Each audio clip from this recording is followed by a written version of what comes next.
And welcome to this week's episode of the Dram Show with me, Chris Goodrum. Okay, firstly, a big thank you to everyone that watched last week's episode of the show on Lagavulin and commented. I don't think I've seen quite so many comments on one of my episodes before, so appreciate those as always. And it goes to show that obviously Lagavulin is a very popular whiskey, and goes to show that the use of caramel gets people's backs up probably more than anything else, maybe with the exception of filtration, of course. But those two things do seem to be sort of a bit of a slight on the whiskey industry, shall we say. But anyway, don't think we'll have any problems with caramel today. As far as I'm aware, Laphroaig's owner, Beam Suntory, don't have a tendency to use it quite so much, if at all, unlike Diageo, who are probably, as we well know, the worst culprits for it. And obviously with the bulk of the Laphroaig range being bottled at 48%, obviously there's no chill filtration going on there, although the opening bottle, the sample that I've got today, is obviously at 40%, so I'm guessing it must have had some form of filtration, so we'll see whether that has had any effect on the character of it. So yeah, Laphroaig, and not the first time I've done an episode of the show on Laphroaig. I think this is the third one, but this is the first time I've had the opportunity to do an episode purely with distillery releases. The other two episodes, I believe, were either completely or mostly independent bottlings of Laphroaig, and that's because back in the day, like a lot of distilleries, Laphroaig was quite ubiquitous in independent bottling lists. These days you just don't see it at all, and although I think I've still probably got a fair few samples knocking around, so there may well be future episodes, but as I have quite a number of episodes in the pipeline, it's just going to have to wait. But anyway, that's for another day, as they say. So not really a great deal else to say about the distillery, so let's just have a look at today's lineup.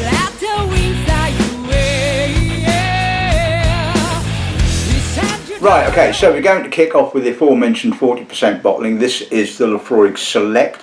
I believe it was introduced to the range in 2014 as an entry-level bottling.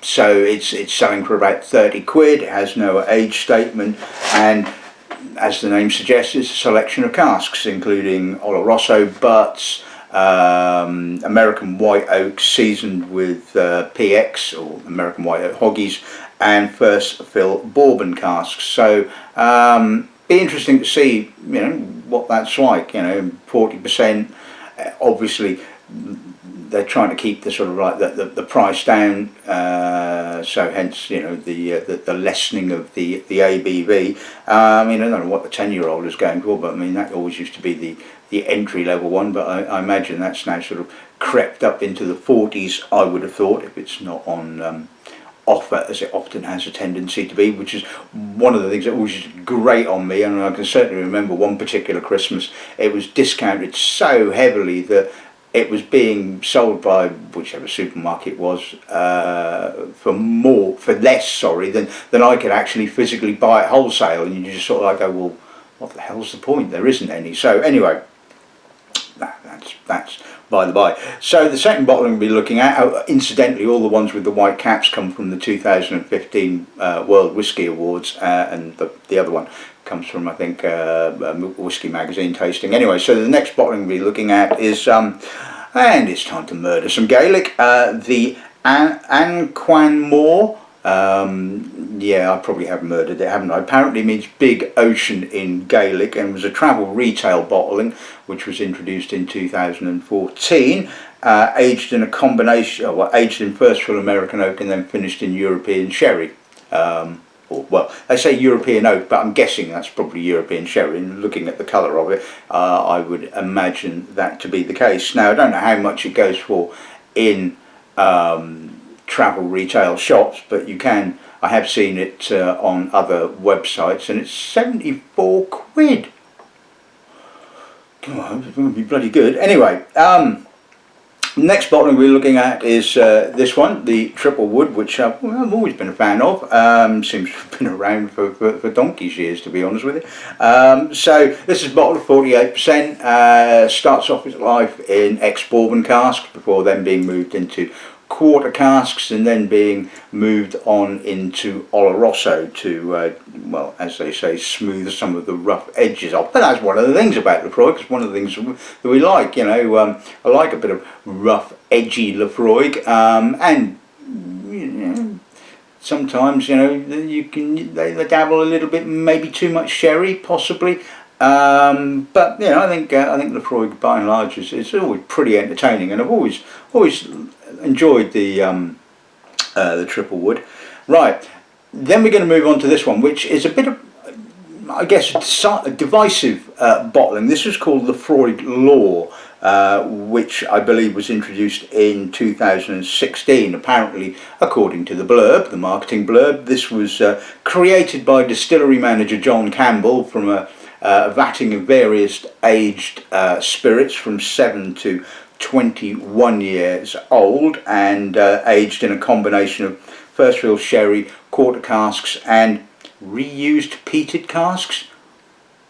I mean, I'm assuming they're just sort of, you know, refilled ex-Laphroaig casks, I imagine. But anyway, I believe Jim Murray rated this pretty highly, but I have seen other reviews online that have been less than complimentary about it. So that'll be interesting to see what it's like. I imagine that it's probably going to, in reality, fall between the two extremes, one imagines.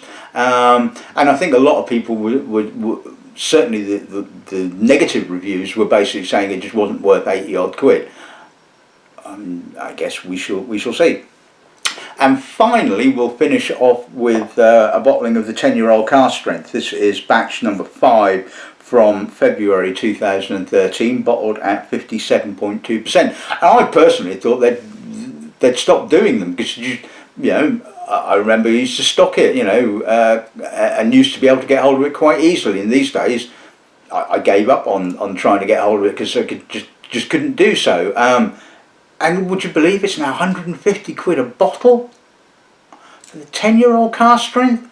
I mean, you know, oh bloody hell! I mean that's a lot of money. I mean, I remember when I used to stock it, it was obviously more expensive than the bog standard 10-year-old because it's a Cask Strength bottling, and but I don't ever remember it being quite that much. But you know, anyway, it's got a lot to live up to if it's being retailed for 150 odd quid. So there you go. That's this week's lineup. Let's make a start with the Select then, shall we? Right, okay, so let's see what the Select bottling gives us then. Let's see what the nose is like. It's soft. It's got a pleasant barley depth, touch of straw, apricot, slightly medicinal on the peat character, a little bit of earthy peat, touch of iodine.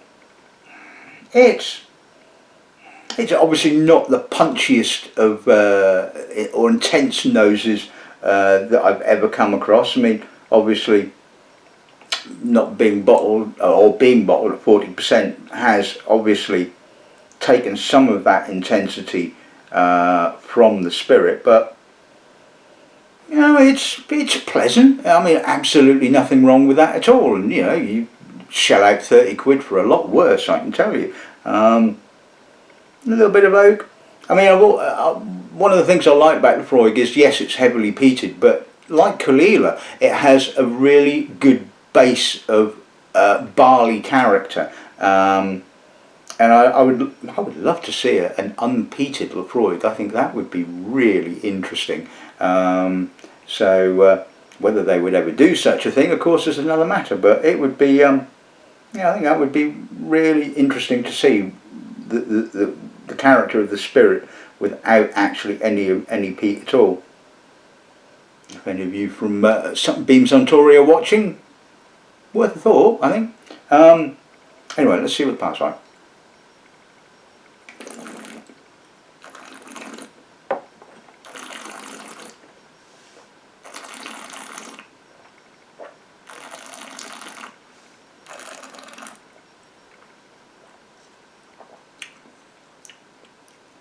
Soft, little watery, little, again, lacking some real intensity. Quite a bit of sort of winey, soft PX character. Little bit of peat. It's not anywhere near the sort of peat intensity that you would ordinarily expect with Laphroaig. But on the plus side, it has some lovely fruit. It's got some barley character, a touch of chocolate on the finish. Little bit of medicinal notes. Yeah, it is lacking somewhat in intensity. I'm guessing filtration and 40% really has kind of, you know, taken the intensity level off it, and it's a little bit sort of Laphroaig light, shall we say, which, you know, again, 30 quid, it's not bad, but it's certainly not, you know, setting my trousers on fire, shall we say. Right, okay, so let's move on to the big ocean. I'm not going to say the Gaelic word again, but there we go. See what those are like. Quite oaky. Treacle, molasses, tar, herbal, rye-like, American oak character. It's chunky. I mean, this is a big chunky nose. It's, you know, if you were being unkind, you would say it lacks a little bit of finesse. There is some peat. Again, it's quite sooty and smoky, and it's sitting beneath the oak character.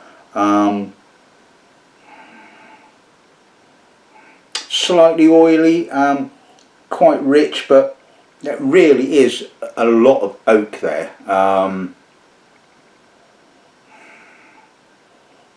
It's, yeah, I mean, the balance is, I think, somewhat compromised by the oak character and the obviousness of the oak. But you know, if you sort of compare this to, say, the Lagavulin Distillers Edition, this has got so much more interest, and it's less blanketed to a certain extent by the PX, although, and I'm pretty certain there's some PX casks in here because it's got that kind of PX wininess. It doesn't quite have the sort of herbally oloroso that I would expect, so it's probably a combination of oloroso and PX casks.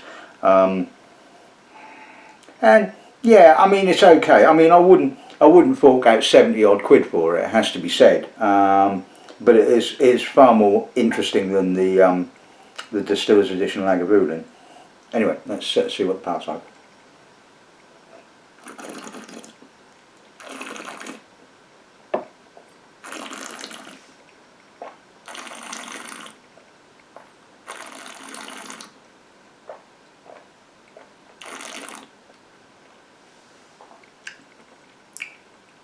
Big, oaky, a lot of sherry.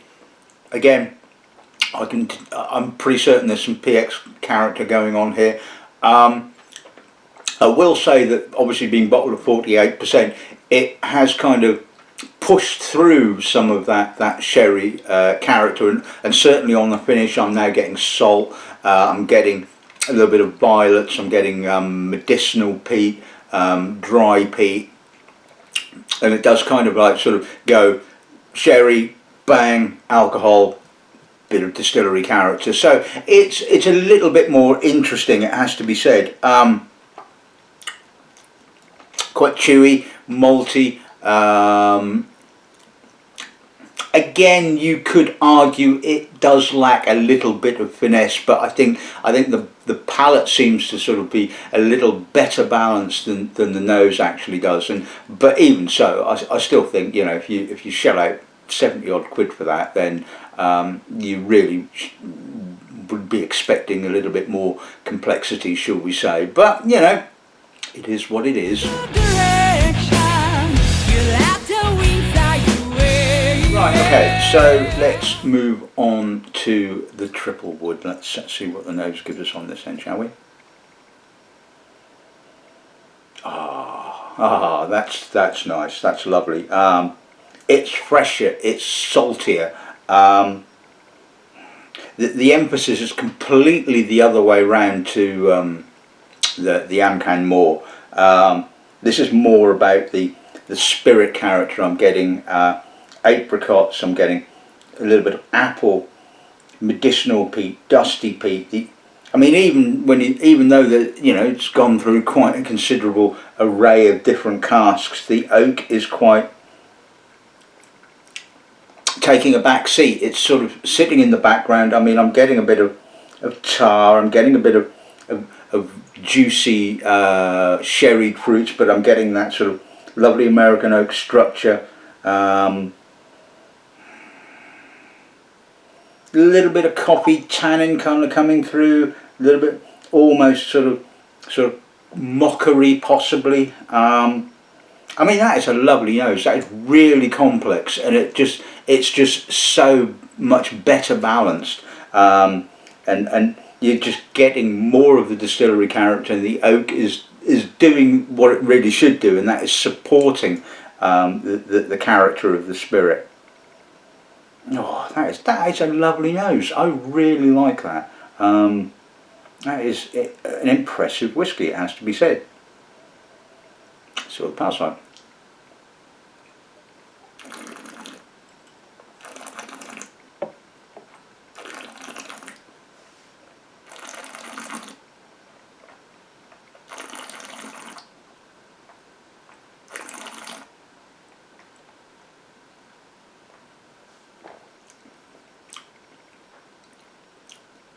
Again, quite well balanced.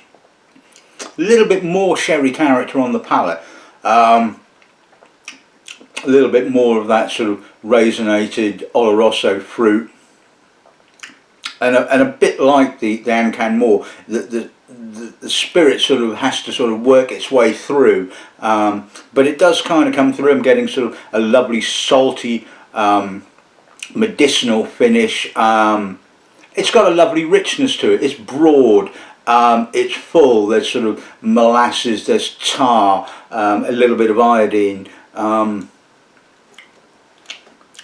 lovely smoky aftertaste. I think, yeah, I think the palate is still doesn't. I don't think it quite has the balance of the nose. I think the oak is a little bit more sort of up front, but it's got a great progression. I mean, you know, thankfully there's sort of almost to a certain extent like the An Cuan Mor. It kind of leads off with the oak, but the spirit character kind of pushes through. The alcohol obviously helps, and that kind of emphasises the salt and the peat, but it has a lovely roundness to it. It has a great mouthfeel, and it's, you know, got a reasonable amount of sherry, but it's not overly sherried. And like I said, I think the balance is pretty good when it all comes down to it. So yeah, I still think that's a great bottling.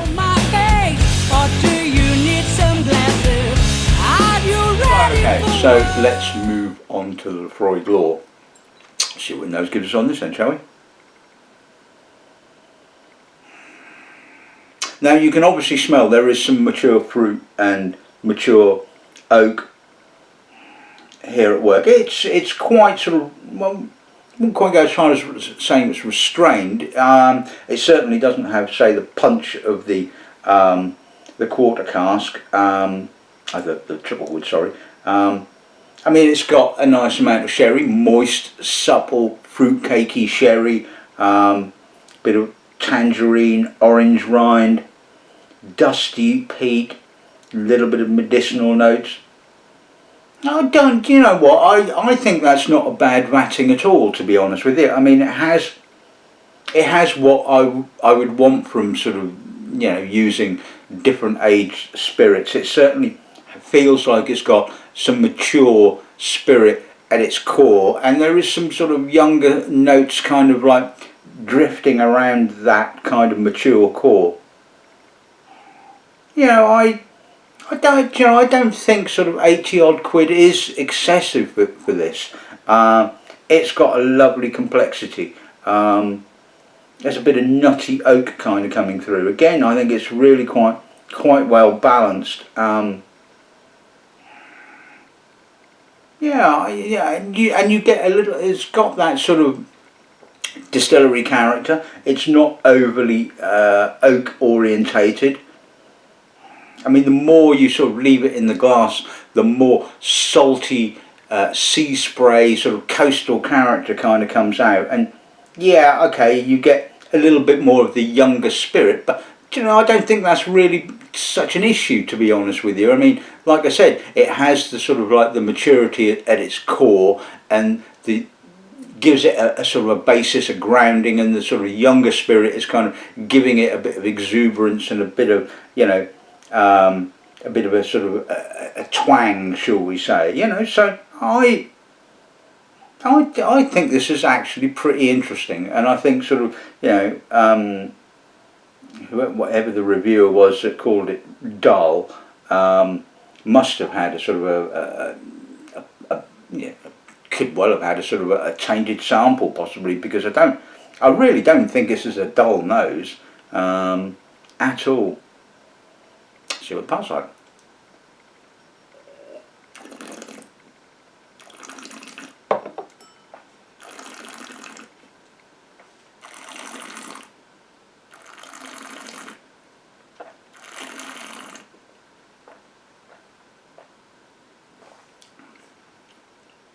Mellow, restrained. Certainly I'm getting a lot of mature character. That peat is gorgeously dusty, and really does kind of just linger right the way through. It goes right the way through from beginning to end.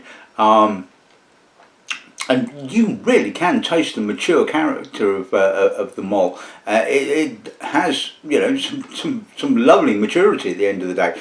All right, it's no fireworks. It's quite sort of laid back, but it's got plenty of peat, plenty of dustiness, some maltiness, a bit of smoke, a bit of salt. You know, I think that this has got more going for it than some people have kind of suggested.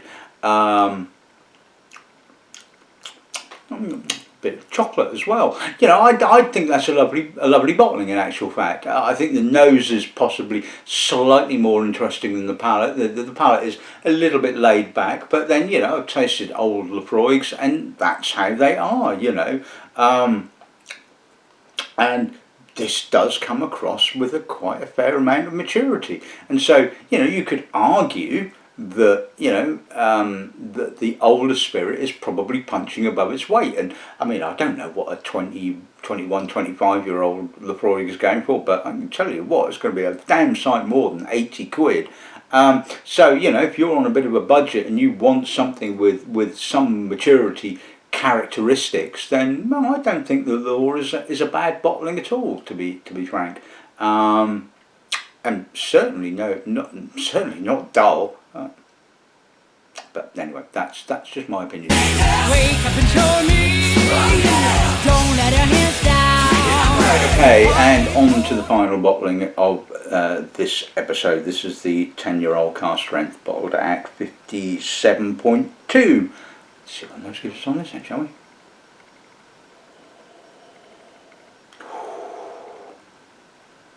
Tight. Tighter than a gnat's chuff, in actual fact. Quite honeyed. I'm getting a lot of honey. I mean, it's not a sort of an aroma that I would normally associate with Laphroaig, it has to be said.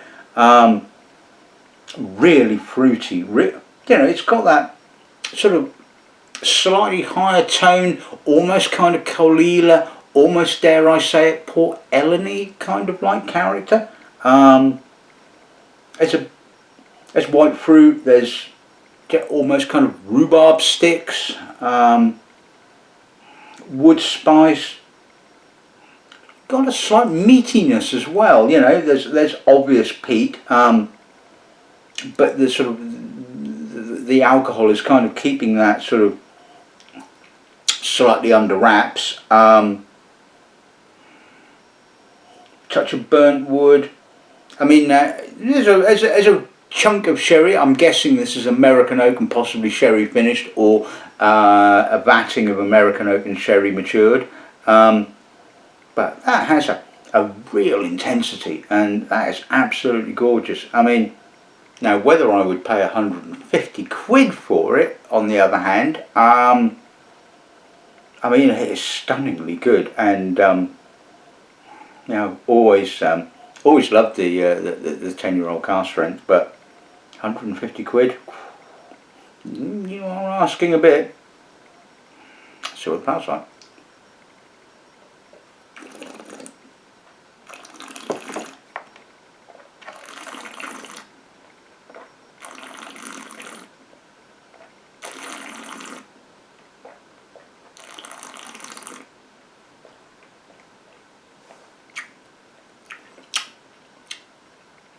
A little tight.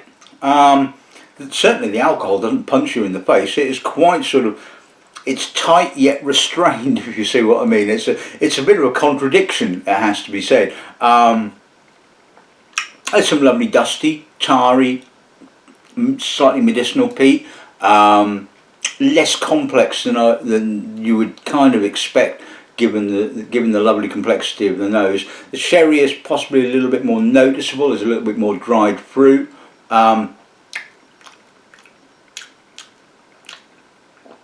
Yeah, it's got a real dusty, almost violety note. I mean, I'm getting a slight sort of, I mean, this is kind of like, you know, this is encapsulating Isla distilleries here, you know. This smells like Caol and Port Ellen, tastes a little bit like sort of Bamor, you know. This is kind of almost Isla in a nutshell, you know. I mean, it's still got a good length. I think I've got a little bit of water in here, so I'm going to put a little drop of water with that and see what happens.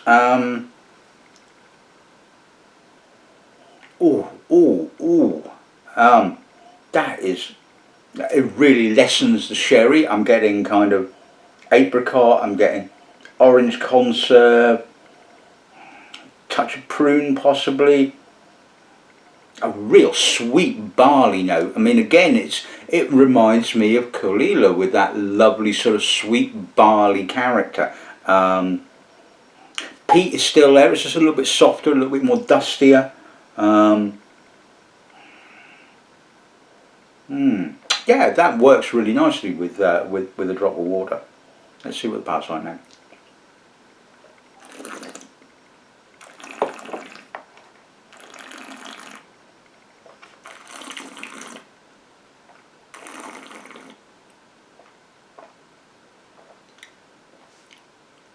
Not sure I'm quite so keen on the palate with water. It does make it a bit less complex, less intense, a little bit sort of vague possibly. It's brought out a little bit of bitterness as well, a bit of tannin. The peat seems to have sort of dropped off quite considerably, which is often the case with Cask Strength peated whiskies when you stick some water with them. But I think sort of neat overall. That is a real intense, really interesting whiskey. I don't think it's worth 150 quid by any stretch of the imagination, but it is certainly a lovely whiskey.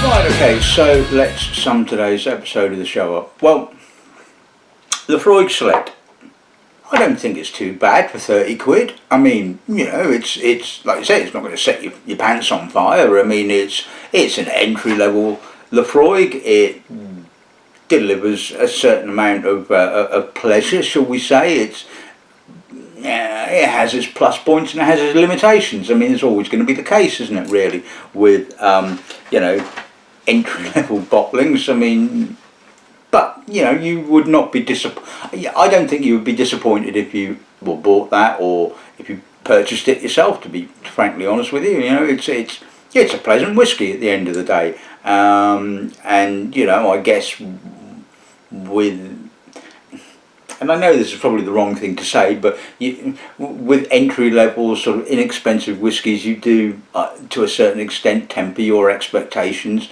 and as long as you don't expect, you know, fireworks and orgasms and all that kind of stuff, you know, you're not going to be disappointed at the end of the day. The An Cuan Mor,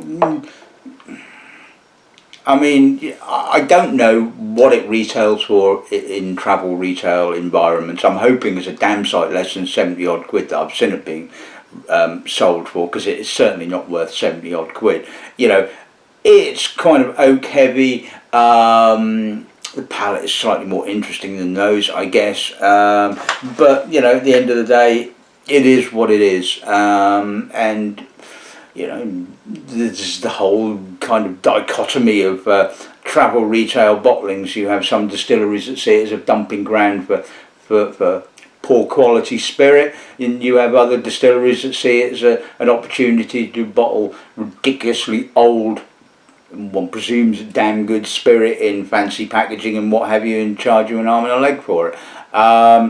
I think sort of a lot of distilleries are probably taking travel retail a bit more seriously these days. I mean, certainly given the amount of travel retail only bottlings that are available, I'm guessing that they do. But there's still, and certainly this is not poor spirit by any stretch of the imagination, but you know, it's certainly not worth 70 odd quid.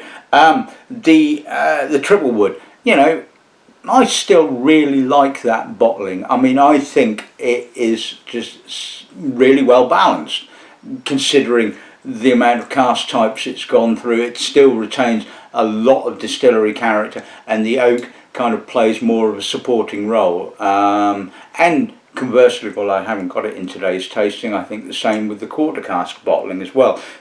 Obviously, not all distilleries that have played around with quarter casks have been quite so successful as they have it with Laphroaig, and I guess it's probably because Laphroaig can get away with being bottled quite young, like Colilla and a number of other distilleries.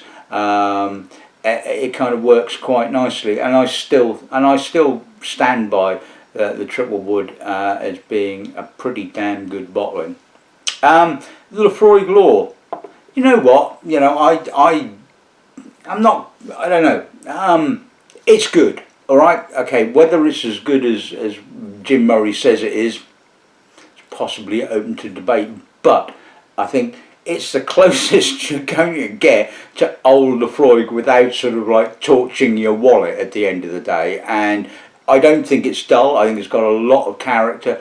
I think I prefer the nose to the palate, but I would not be disappointed with that bottling whatsoever. And like I said, you know, if you can afford to buy, you know, 25-year-old Laphroaig, then brilliant. Go ahead and buy 25-year-old Laphroaig. But if you can't, that's going to be the sort of closest you're going to get to it. And you know, I don't think that's bad at all. The 10-year-old Cask Strength, certainly not worth 150 quid. I mean, neat, it's absolutely gorgeous. I mean, it's a lovely whiskey, and I could say that if that was 80 odd quid, sort of maybe about the sort of price of the Lore, then you would say, yeah, okay, that's certainly worth it. But 150 quid, you know, you really are expecting, you know, fireworks and orgasms, you know, and it doesn't quite deliver that. I mean, it is great whiskey nevertheless, but somewhere along the lines, the pricing of that has gone way out of kilter. It has to be said, but yeah, that's the thing with whiskey. So yeah, there you go. That's this week's episode of the Bag in the Show. Oof. I think I haven't had that much alcohol, for God's sake. No, so yeah, right, that's this week's episode of the show. I hope you've enjoyed it. I mean, I hope you'll comment on it and let me know what you think. But until next week, all that's left to say is good afternoon and good ramming.